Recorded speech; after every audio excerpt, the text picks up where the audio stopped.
So I mentioned that my brain doesn't feel like happiness is a default setting, but the truth is that almost no one's really is, and that's because our brains are wired for survival. Like, as humans, we have something called a negativity bias, and it basically means our brains are always scanning for threats or problems.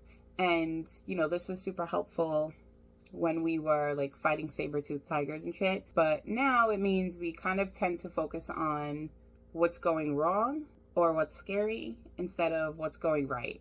So our brains have that negativity bias, which is going to allow it to see the problems first or in a louder way than the good stuff, right? The good news is that brains can be rewired. They can change with repeated habits and attention to something else. We can train our brains to notice more of the good things, more of the positive things, which actually rewires the neural pathways in our brains to make happiness easier for us to access. And so the things we're going to talk about today are simple things that we can do, like small, like practical habits that help us flip the switch from negativity to appreciation and connection. And I know I've talked about this before, and I tell my daughter this all the time, right? Like, the opposite or the antidote to complaining is gratitude. Like, we can always find a problem.